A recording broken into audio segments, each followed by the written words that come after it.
The observation dome of the Galactic Alliance Research Station offered an unparalleled view of the Orion Spur's edge. Telquist stood there, 6 appendages clasped behind his back, gazing at the distant, blue-green world that had been the subject of his xenoanthropological studies for the past 15 cycles. "You're watching them again," Zaxnar said, the chromophores on his epidermis shifting to a curious yellow-orange. "Do you ever tire of it?" "How could I?" Telquist responded, his voice carrying the melodious lilt characteristic of his species. "The humans remain our greatest enigma, 20 orbital cycles since their admission, and still, they surprise us." Zaxnar's skin rippled in the equivalent of a derisive snort. "Surprise is one word for it. Unease is another. Your epidermis betrays your prejudice, friend." Telquist gestured toward the changing patterns on Zaxnar's skin. "Your chromophores always shift to that particular orange-red pattern when discussing humans." "Biological response cannot be prejudice," Zaxnar countered, forcing his skin to return to its neutral blue. "It's self-preservation." The Alliance Committee that approved their membership understood their physiology, but failed to grasp their psychology. Deathworlders shouldn't be trusted. Telquist turned from the viewport to face his colleague. "And yet, in 20 cycles, they've been exemplary members. Ambassador Reeves arrives today to address the Council. Perhaps you should attend." "Jordan Reeves." Zaxnar's skin flickered with reluctant admiration. "At least they had the wisdom to send their most diplomatic specimen. He speaks like a philosopher when everyone knows his species evolved as apex predators." "The mask they choose to wear is more important than the face beneath it," Telquist responded. "Come, we'll be late for the reception." The Interstellar Conference Sanctuary was the crowning achievement of Alliance architecture. Its soaring crystalline spires and gravity-defying arches were designed to accommodate all 37 member species, from the methane-breathing Huldurans to the radiation-dependent Zilthi. Today, the Grand Chamber was filled to capacity. Representatives from every world gathered to hear the human ambassador. Ambassador Jordan Reeves stood at the center of the speaking platform, a medium-height human with dark skin, silver-streaked hair, and eyes that held both warmth and unfathomable depth. Unlike many Alliance diplomats who enhance their appearance with bioluminescence or ceremonial appendages, the human wore only the simple blue uniform of the Earth Diplomatic Corps, adorned with a single silver pin shaped like an olive branch. "Honored representatives of the Galactic Alliance." His voice carried effortlessly through the chamber without technological amplification. Another curious human trait. 20 orbital cycles ago, you extended your hand in friendship to Earth. Today, I come before you to reaffirm our commitment to the principles that unite us: peace, cooperation, and the free exchange of knowledge. Telquist observed the reactions around the chamber. Most species showed signs of relaxation, tentacles unfurled. Breathing apparatus cycled more slowly. Bioluminescent patterns shifted to harmonious wavelengths. Even Zaxnar's chromophores had settled into a calm teal. "Humans have learned much from the Alliance," Reeves continued. "Your medical technologies have extended our lifespans. Your agricultural techniques have eliminated hunger on our world. Your philosophical traditions have enriched our understanding of consciousness itself." He paused, his expression becoming more serious. "In return, we have shared our arts, our unusual mathematical approaches, and our adaptability. But perhaps our greatest contribution is the perspective of a species that evolved on a world that tried to kill us daily, a perspective that cherishes peace precisely because we understand the cost of conflict." The Council Elder, a Meridian who had lived for over 800 cycles, leaned forward. "Ambassador Reeves, your eloquence honors us, yet rumors have reached this council. Disturbing rumors." A ripple of unease passed through the chamber. "Rumors often do, Elder Valan," Reeves replied with a slight smile. "I would be happy to address any concerns." Long-range sensors have detected unusual activity in the restricted zones beyond the Perseus void. Activity that bears the energy signature of human technology. The chamber grew silent. The Perseus void had been designated off-limits by Alliance treaty after the mysterious disappearance of 3 exploration vessels, 200 cycles earlier. Ambassador Reeves nodded gravely. The Alliance Security Council was informed of our scientific expedition 6 cycles ago. We are mapping gravitational anomalies that may explain the disappearances. Science vessels do not require military-grade shielding, came a sharp voice from the Zenlo delegation. Reeves turned toward the speaker, his expression unchanged. Exploring unknown dangers requires appropriate precautions. Representative Gravik, the Alliance safety protocols recommended such shielding for void exploration. Before Gravik could respond, the chamber's emergency alert system activated, bathing the room in pulsating blue light. The holographic display at the center of the room flickered to life, showing a 3-dimensional tactical map of the Alliance's outer territories. Security breach in Sector 7, announced the automated system. Unknown vessels have crossed the Orion boundary. Classification, non-Alliance signatures. Behavior pattern, aggressive. The chamber erupted in a cacophony of voices, appendages, and chromatic displays. Elder Valen raised all 4 of his arms, calling for order. "How many vessels?" he demanded of the security officer who had rushed into the chamber. 17 detected so far. Elder. They're not responding to identification requests and are traveling at war speed.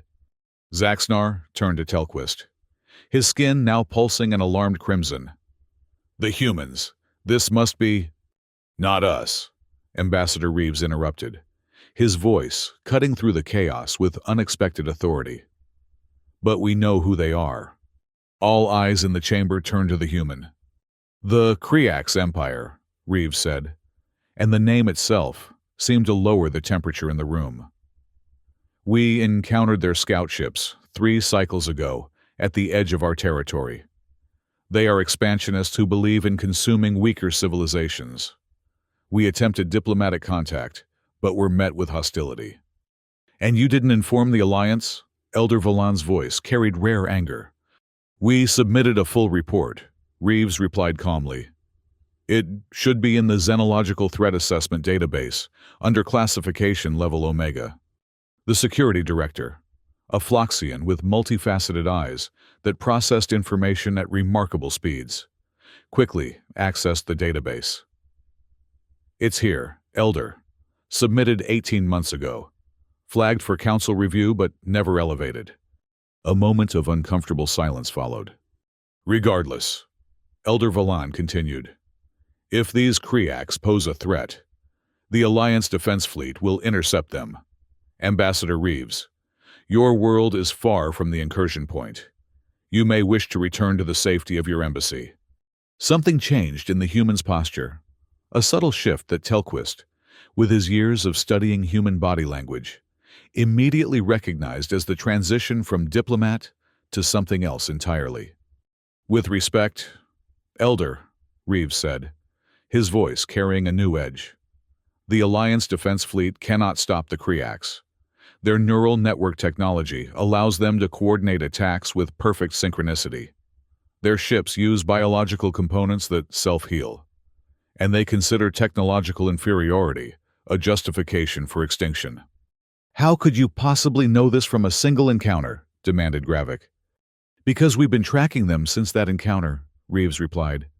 "And because we've been preparing." He raised his risk communicator to his lips. "Authorization, Reeves Alpha 73. Activate Sentinel Protocol."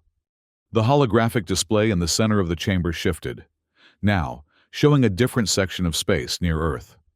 A massive hangar door was opening on the dark side of Luna, Earth's moon.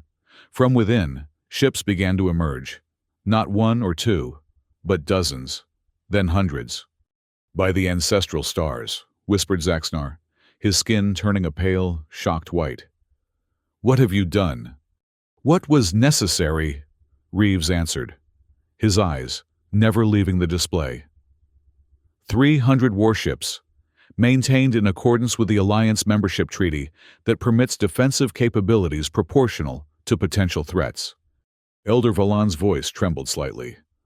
The treaty allows for reasonable defense forces. This is an armada. The treaty's exact language permits defensive capabilities sufficient to ensure the survival of the member species against known and theoretical threats. Reeves recited, "The Kriaks qualify as both." The chamber had fallen into stunned silence as they watched the Earth fleet organize into perfect formation, with practiced precision that spoke of long preparation. "You've been hiding this war machine." Gravik's voice was incredulous. "Not hiding," Reeves corrected. "Reserving. The Alliance values peace above all things. So do we. But humans understand something that the Alliance has had the luxury to forget. Peace must sometimes be defended with the capability for violence."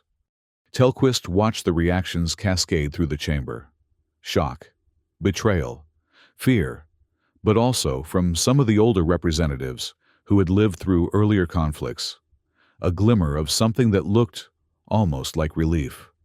"The mask drops," Zaxnar murmured to Telquist. "This is their true face." "No," Telquist replied quietly. "This is another face, equally true." An emergency council session was convened immediately. The Grand Chamber was cleared of all but the highest-ranking representatives and security personnel. Telquist, as the Alliance's leading expert on human psychology, was asked to remain. "This constitutes a breach of trust," Gravik's voice echoed through the now half-empty chamber. "The humans have maintained a secret military buildup while presenting themselves as peaceful philosophers." "We have been both," Ambassador Reeves responded calmly. "Always both. We never claimed otherwise." "Your diplomatic corps speaks endlessly of harmony and cooperation," countered the Zenlo representative. "And we mean every word," Reeves said. "But meaning peace is not the same as being unprepared for those who don't share that meaning." Elder Valen raised a hand for silence. "The immediate concern is the Kriaks incursion. Ambassador, you claim your forces can stop them?" "Yes," Reeves replied simply. "How?" asked the Meridian Defense Minister. "The Alliance has superior numbers in our combined fleets. Yet you speak as though your 300 vessels can accomplish what our thousands cannot." Reeves smiled, but it didn't reach his eyes. "Because we designed our defenses specifically for this enemy, Minister. And because humans fight differently than the Alliance." The holographic display shifted again, now showing technical specifications of the human vessels. Unlike the elegant, energy-efficient designs of Alliance ships, these were angular, hardened, and bristling with what appeared to be primitive projectile weapons alongside more advanced systems. "Kinetic weaponry," the defense minister's translator barely managed to convey his disbelief. "Physical projectiles? That technology was abandoned by every advanced civilization millennia ago." "Precisely why it's effective," Reeves explained. "The Kriaks, like the Alliance, rely primarily on energy shielding calibrated against energy weapons. Their biological hulls self-repair against laser damage, but they have no defense against tungsten rods accelerated to relativistic speeds. Sometimes the old ways are best." "This is barbaric," Gravik muttered. "This is survival," Reeves countered, his voice hardening. "The Alliance has existed for so long in peace that you've forgotten that peace exists because you can defend it. Humans haven't forgotten." Elder Valan studied the human ambassador with ancient, weary eyes. "You've prepared for this specific threat. How long have you known the Kriaks were coming?" "We didn't," Reeves admitted. "But human history taught us that threats always come eventually. We prepared for theoretical enemies with various capabilities. The Kriaks happen to match one of our scenarios." "And if we refuse your assistance," asked the defense minister, "if we insist on handling this through Alliance protocols?" For the first time, Reeves' diplomatic composure faltered slightly. "Minister, with the greatest respect, The Kriaks will not respond to diplomatic overtures. They will not respect alliance boundaries. They are a hive mind species that views all other life as either resource or competition. Their ships will reach the Arturian colonies in 48 hours. After that, the Meridian outposts. If they aren't stopped, this chamber will be filled with their drones within 15 days. Silence fell over the council. Finally, Elder Valen spoke. The Alliance Charter permits joint defense operations in cases of existential threat. I propose we authorize the human fleet to engage the Kriaks, with Alliance support and oversight. The vote was not unanimous, but it was decisive. As the council dispersed to prepare their worlds for possible conflict, Telquist approached Ambassador Reeves. "You knew this day would come," the xenoanthropologist stated, rather than asked. Reeves regarded him with those unfathomable eyes. "We hoped it wouldn't. But yes, we prepared as though it would. The deception troubles many." "It wasn't deception, Dr. Telquist. We simply didn't volunteer information that wasn't requested. Your species studies minds so intensely. Did none of you ever wonder why a planet with our history of conflict would so easily abandon the capacity for war?" Telquist's appendages shifted in acknowledgement. "I wondered. I theorized that perhaps admission to the Alliance had finally given humanity the security it had always sought." "It did," Reeves said with a genuine smile. "The Alliance has been the greatest blessing for Earth.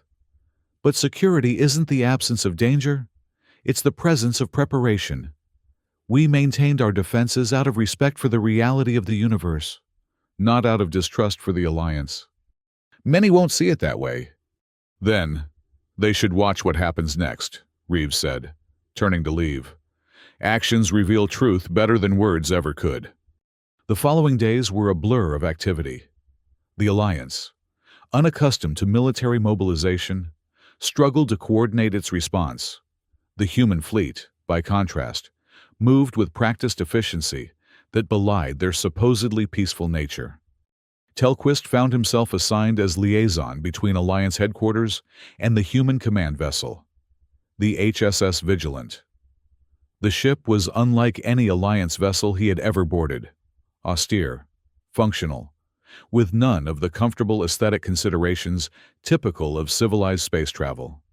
Admiral Torres, the fleet commander, was a compact woman with close-cropped gray hair and eyes that evaluated everything with clinical precision.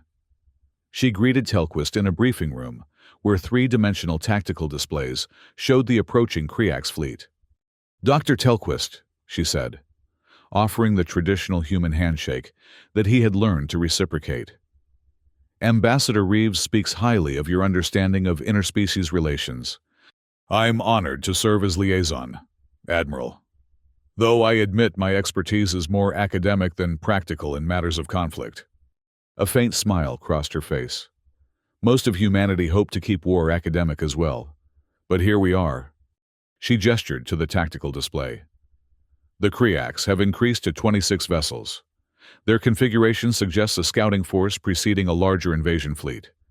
We'll intercept them here." She indicated a point in space, well away from any inhabited systems. "The Alliance Council has questions about your strategy," Telquist began carefully. "I'm sure they do," Torres replied. "They're welcome to observe, but with respect. We don't have time for a committee to approve tactical decisions.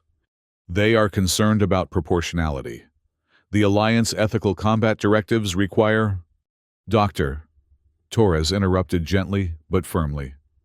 "We are familiar with the directives, but the Kriaks don't fight by your rules. They're a biological collective consciousness. Every drone is an extension of their central mind. They don't have our concept of casualties because they don't value individual existence. Even so, the Council hopes for minimal loss of life." Torres looked at him with an expression he couldn't quite interpret. "So do we. That's why we won't be taking half measures. Lieutenant Patel," she called to a young officer nearby. "Show Dr. Telquist the simulation." The tactical display changed, showing a detailed model of the upcoming engagement. Telquist watched in fascination and growing horror as the human ships executed maneuvers no Alliance vessel could perform. High-G accelerations that would kill most species. Precision formations that placed vessels directly in the line of fire to protect others. But it was their weapons that truly shocked him. Alongside conventional energy weapons, the humans deployed what they called kinetic impactors. Simple physical projectiles accelerated to velocities that transformed them into devastatingly powerful weapons. Some human ships appeared to be little more than massive guns with engines attached. "This can't be right," Telquist said, his appendages trembling slightly. "These tactics, the acceleration forces alone would kill your crews." Lieutenant Patel, a young human with striking features and steady hands, smiled slightly. "Our ships are designed with inertial dampening specifically calibrated to human physiology. We can withstand forces that would be lethal to most Alliance species. And these weapons, they're so primitive," Torres supplied. "Sometimes the oldest solutions are best. Energy shields deflect energy weapons. They do nothing against a tungsten rod moving at a significant fraction of light speed." Telquist struggled to reconcile the humans he had studied. Their art, their philosophy, their apparent embrace of Alliance ideals, with this display of calculated violence. "You find us disturbing now," Torres said, not unkindly. "I understand. But remember, Doctor, we didn't create these weapons for the Alliance. We created them because our history taught us that peace is precious, precisely because it is fragile. The Alliance has maintained peace for thousands of cycles without such preparations." "The Alliance has been fortunate," Torres replied. "And perhaps our presence will help that fortune continue." The message came 12 hours later. The Kriaks had altered course, accelerating toward the Arturian colony worlds. Their intentions were now unmistakable. In the Alliance Emergency Council chamber, the atmosphere was tense. The holographic display showed the human fleet moving to intercept, executing a complex maneuver that would place them between the Kriaks and their targets. "They're outnumbered," noted the defense minister. 26 Kriaks vessels against 16 human ships in the intercept group. "Numbers aren't everything," Ambassador Reeves replied calmly. "Watch." The battle, when it began, was unlike anything in recorded Alliance history. The human vessels didn't maintain safe distances, as Alliance doctrine prescribed. Instead, they closed to what seemed like suicidal proximity, maneuvering with reckless precision. The Kriaks, apparently surprised by this approach, attempted to form a defensive perimeter. Too late. The human vessels launched what appeared to be simple metal containers. The Kriaks ignored them, focusing their advanced weapons on the human ships themselves. "What are those objects?" Elder Valan asked, leaning forward. "Kinetic delivery vehicles," Reeves explained. "Watch." The containers suddenly accelerated, their hidden engines igniting. They slammed into 4 Kriaks vessels with devastating effect, tearing through their biological hulls. Where energy weapons would have been repelled or absorbed, these primitive projectiles simply transferred their massive kinetic energy directly to the targets. "Barbaric," whispered Gravik, but his voice lacked conviction as he watched the effectiveness of the strategy. The remaining human ships executed a complex dance of coordinated fire, targeting specific points on the Kriaks vessels with surgical precision. They weren't trying to destroy the ships entirely. They were targeting communication nodes, propulsion systems, and what appeared to be nerve clusters in the biological components. "They're disabling, not destroying," Telquist observed with surprise. "When possible," Reeves confirmed. "Complete destruction isn't always necessary." The battle lasted less than 30 minutes. When it ended, 18 Kriaks vessels were drifting, disabled, but largely intact. 5 had been destroyed completely when they attempted to self-destruct. 3 had escaped, fleeing back toward the void from which they had come. The council chamber was silent as the tactical display updated with the final casualty figures. The humans had lost 2 ships completely, and 3 others had sustained significant damage. The Alliance observers were stunned by the humans' willingness to accept such losses. "Your people sacrificed themselves with remarkable dedication," Elder Valen finally said, his voice carrying both respect and unease. "We protect what matters," Reeves replied simply. "And we understand that sometimes protection requires sacrifice." "The Kriaks will return," the defense minister warned. "Those that escaped will bring reinforcements." "We're counting on it," Reeves said. "Admiral Torres has already deployed the second phase of our defense strategy." Before anyone could ask what that meant, the holographic display changed again. It now showed Earth's solar system, where the remainder of the human fleet was arraying itself in a complex formation around their home planet. "You're using your homeworld as bait?" Gravik asked incredulously. "We're choosing the battlefield," Reeves corrected. "The Kriaks operate as a hive mind. Their collective consciousness will seek revenge for this defeat. They'll target what they perceive as our center, Earth. And you will meet them there? Risk your homeworld?" "We will end this threat once and for all," Reeves said with quiet certainty. "And we invite Alliance observers to witness it. Not because we seek approval, but because we want you to understand." "Understand what?" asked Elder Valan. Reeves looked around the chamber, meeting the eyes of each council member in turn. "What it means to awaken a species that evolved on a death world. What happens when you force us to drop the mask of civilization and show the face beneath." 3 days later, the Kriaks returned as predicted. Not with 26 vessels, but with over 100. A full invasion fleet emerging from the void, heading directly for Earth. Alliance long-range sensors detected another 300 vessels assembling at the edge of detectable space. The human fleet waited in Earth orbit, outnumbered but seeming unconcerned. Telquist, aboard an Alliance observation vessel at a safe distance, watched with scientific fascination and personal dread. Ambassador Reeves stood beside him on the observation deck, his expression unreadable as he gazed at his homeworld and the approaching enemy. "Your people appear calm in the face of such odds," Telquist noted. "We've faced extinction before," Reeves replied. "Our earliest ancestors survived ice ages, supervolcanoes, predators, disease. Earth forged us through countless near-extinctions. The Kriaks are just another test." "Admiral Torres appears to be dispersing your fleet," Telquist observed as the tactical display showed human vessels breaking formation. "Conventional doctrine would suggest concentrated force." "Conventional doctrine assumes conventional weapons," Reeves said. "Watch carefully, Doctor. Few outsiders have ever seen humans fight with our full capabilities. We prefer to be known for our art, our science, our philosophy. But we have other talents." The observation vessel's sensors recorded what happened next, though many Alliance species would later have difficulty believing the footage. As the Kriaks fleet closed to engagement range, the human vessels suddenly accelerated to attack velocities. But instead of firing weapons, many of them appeared to self-destruct, breaking apart into thousands of smaller objects.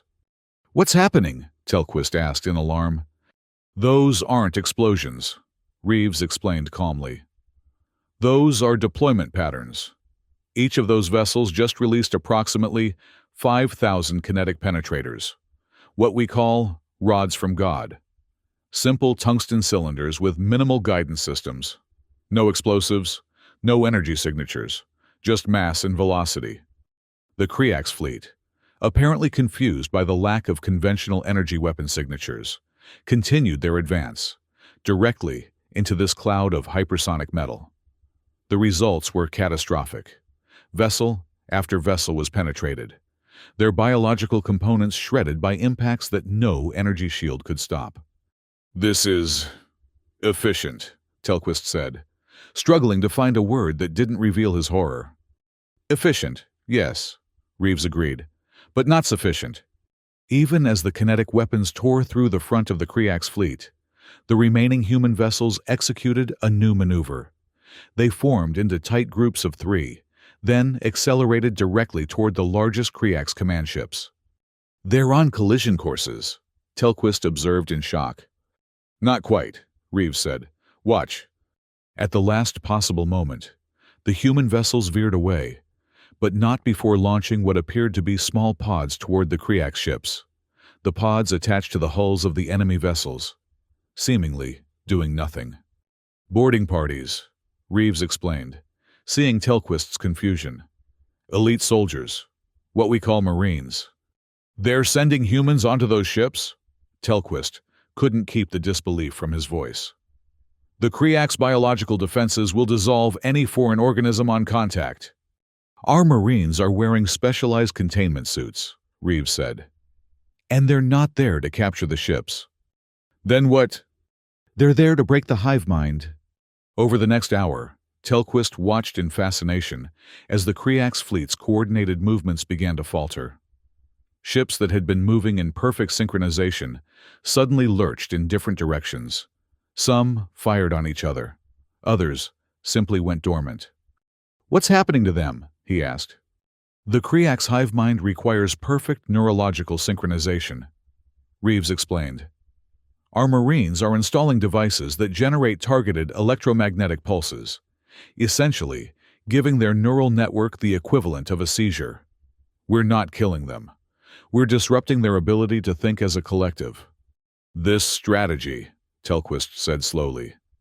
It suggests extensive study of Kriak's biology and technology, far more than could have been gleaned from a single encounter 3 cycles ago. Reeves was silent for a long moment. Finally, he said, the Alliance wasn't the first to encounter the Kriaks. We were 7 cycles ago. They destroyed 3 of our deep space research outposts before we drove them back. We've been preparing for their return ever since. You never reported this to the Alliance. We weren't Alliance members then. And afterward, would you have believed us? Or would you have seen it as humans inventing threats to justify maintaining military forces? Before Telquist could answer, the tactical display updated again. The remainder of the Kriak's fleet, those ships that hadn't yet entered the Earth system, was retreating, pulling back into the void from which they had come. They're running, Telquist observed. The hive mind is protecting itself, Reeves corrected. It's lost connection to its advanced forces and is withdrawing to reassess. But it will return eventually. Perhaps in years. Perhaps in centuries. Unless... Unless what? Unless we remove the threat permanently. The implications of that statement hung in the air between them. Telquist studied the human's face, trying to discern his thoughts. Your ships could pursue them, Telquist said. Finish this. We could, Reeves agreed. Many of my people are advocating exactly that. The Kriaks have proven themselves an existential threat. Military doctrine would suggest elimination of that threat, while we have the advantage. But extinction is a line that, once crossed, changes those who cross it. Reeves turned from the viewport to face Telquist directly. We're requesting an emergency session of the Alliance Council. This decision shouldn't be humanity's alone. The council chamber was subdued when Telquist entered alongside Ambassador Reeves. The holographic displays showed the aftermath of the battle, disabled Kriak's vessels being towed into stable orbits by human ships, Alliance medical vessels rendering assistance to injured human crews. Elder Valan opened the session without the usual ceremonial phrases. Ambassador Reeves, the Alliance owes humanity a debt. Without your intervention, the Kriaks would have inflicted incalculable damage. Reeves acknowledged this with a slight nod. We acted as any Alliance member should, in defense of our shared civilization. Yet you acted with capabilities that the Alliance was unaware you possessed, Gravik noted, his tone accusatory though less heated than before. Capabilities that many would consider excessive. We acted with the capabilities necessary to stop an enemy that would have shown no restraint themselves. Reeves replied evenly. But the immediate threat is neutralized. Now we must decide what comes next. The damaged Kriak's vessels. You've preserved them rather than destroying them, observed the defense minister. Why? Because total extermination shouldn't be our first choice, Reeves said. The Kriaks are sentient beings, albeit with a consciousness structured very differently from our own. Their hive mind is currently fragmented, confused. This presents an opportunity. An opportunity for what? Asked Elder Valan. Rehabilitation rather than extinction. A murmur ran through the chamber. Explain, Valan requested. Reeves activated his own data device, and the central hologram changed to display complex neurological patterns. The Kriaks operate as a collective consciousness. Individual drones have minimal autonomy. The hive mind makes all significant decisions. Our analysis suggests that their aggressive expansion is driven by deep-coded survival imperatives in that central mind. You're suggesting their behavior is instinctual rather than chosen? Telquist asked. To an extent, Reeves confirmed. The question is whether those imperatives can be modified without destroying the consciousness itself. Our neurologists believe it's possible. Difficult, but possible. You would rewire their minds? Gravik asked, the chromophores on his skin flashing with alarm. That borders on unconscionable. More unconscionable than extermination? Reeves countered. We're not suggesting making them our servants or erasing their identity. We're proposing to heal what is essentially a collective psychosis, a pathological fear of competition that drives them to destroy all other sentient life. The chamber fell silent as the council considered this. Such an intervention would be unprecedented, Elder Valan finally said, and fraught with ethical questions. All choices before us are fraught, Reeves replied. Do nothing, and the Kriaks will eventually return, stronger and more prepared. Pursue and destroy them, and we become executioners of an entire sentient species. Attempt rehabilitation, and we walk a difficult ethical line. You present these options as though they are equally viable, the defense minister noted. Yet your fleet is positioned to pursue the retreating Kriak ships. Your military appears to have made its decision already. Our military prepares for all contingencies, Reeves said. The decision itself rests with our civilian government, in consultation with the Alliance. That is why I'm here. Telquist stepped forward. If I may, Elder Valan, as the Alliance's senior xenoanthropologist, I've spent 20 cycles studying humanity. What we're witnessing is characteristic of their species' duality. They prepare for the worst while working toward the best. Explain, Valan requested. Humans evolved on a world that shaped them into predators. Their bodies bear the marks of this heritage. Forward-facing eyes for targeting prey. Canine teeth for tearing flesh. A digestive system that processes meat efficiently. Yet, they also developed consciousness, empathy, art, philosophy. Telquist gestured toward Reeves. They are both the predator and the philosopher, the soldier and the healer. Their history is filled with violence, yes, but also with redemption. They are capable of terrible destruction, but they are equally capable of remarkable compassion. Pretty words, Gravik said, but the fact remains that they concealed their military capabilities from us. The trust between humans and the Alliance is broken. Is it? Telquist challenged. Did we ever ask them directly about their defensive capabilities? Or did we simply assume that their apparent embrace of Alliance philosophy meant they had abandoned their capacity for war? Reeves smiled slightly. Dr. Telquist understands us better than most. We never claim to be pacifists. We claim to value peace, and we do, profoundly. But valuing peace isn't the same as being unprepared for those who don't share that value. Elder Valan leaned forward, his ancient eyes studying the human ambassador.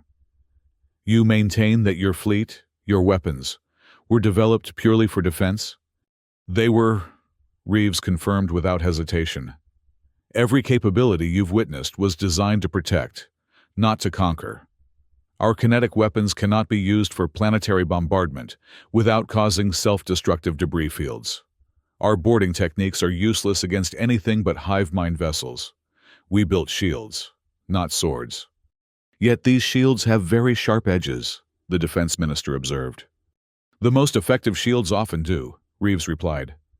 The debate continued for hours.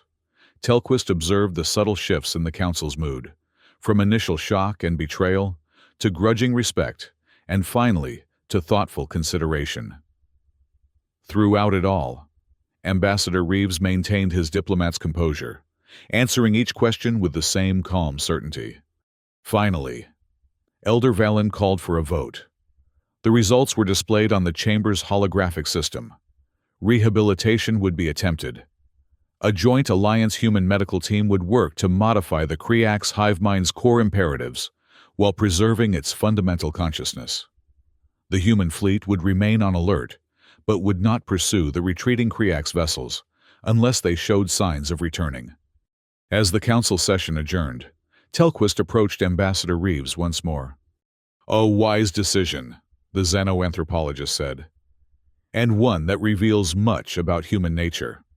"How so?" Reeves asked. "You had the power to destroy the Kriaks entirely. Your military advocated for it.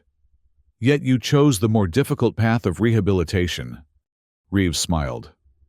"Not all humans would have made the same choice. We debate these questions endlessly among ourselves, but enough of us believe in redemption to make it our policy. The question remains," Telquist said carefully, "whether the Alliance can trust humans, knowing what we now know about your capabilities. That depends on whether the Alliance understands what those capabilities mean," Reeves replied. "We don't maintain our defenses because we desire war. We maintain them precisely because we desire peace so desperately." "An apparent contradiction." "Only apparent," Reeves said. "In human history, there's an ancient saying, si vis pacem, para bellum. If you want peace, prepare for war. It isn't a celebration of conflict. It's a recognition that peace must sometimes be defended." They had reached the observation dome where they had first spoken days earlier. Earth was visible in the distance, blue and serene despite the battle that had occurred in its orbit. "Your world looks peaceful from here," Telquist observed. "It is peaceful," Reeves said. "More peaceful than at any time in our history. The Alliance has been good for humanity. Doctor, it has given us perspective, community, purpose beyond our own borders." "Yet you kept your weapons." "We kept our capacity to defend what matters," Reeves corrected. "And we always will." "Many in the Alliance will never look at humans the same way again," Telquist said. "They saw beneath the mask." "They saw another facet of who we are," Reeves replied. "The mask wasn't false. Our commitment to peace, to cooperation, to the principles of the Alliance, that's all genuine. But so is our determination to survive." Telquist considered this. "I will be publishing a new monograph on human psychology in light of recent events. Would you care to know the title?" "I'd be honored." "The Duality of Deathworlders: How Earth's Children Learn to Dance Between Creation and Destruction." Reeves laughed softly. "Accurate, if somewhat dramatic." "There will be fear of humans now," Telquist warned. "Suspicion. Some will call for restrictions on your activities, monitoring of your technologies. There will always be fear of what is not fully understood." Reeves acknowledged. "But fear can be overcome through continued cooperation. Actions speak louder than words. Another human saying. We will continue to act as loyal members of the Alliance. In time, trust will rebuild. And if another threat emerges? Then humans will once again stand ready," Reeves said simply. "Not because we love war, but because we love what we protect." As Telquist left the observation dome, he found Zaxnar waiting in the corridor, his skin a complex pattern of blues and purples that suggested deep thought. "You were right about them," Zaxnar admitted, without preamble. "I saw only the predator beneath the philosopher. You saw both." "Both aspects are equally real," Telquist replied. "That's what makes humans so fascinating, and so valuable to the Alliance. They have never forgotten what we have had the luxury to forget, that existence is fragile, that peace requires strength." "Will you include that in your new monograph?" "Along with one final observation," Telquist said. A warning, really, for any who might threaten what humans hold dear. And what warning is that? Zaxnar asked. Telquist glanced back toward the observation dome, where Ambassador Reeves stood silhouetted against the distant blue planet that had forged his species through millions of years of ruthless evolution. History has one warning, Telquist said quietly. Don't make Deathworlders drop the mask.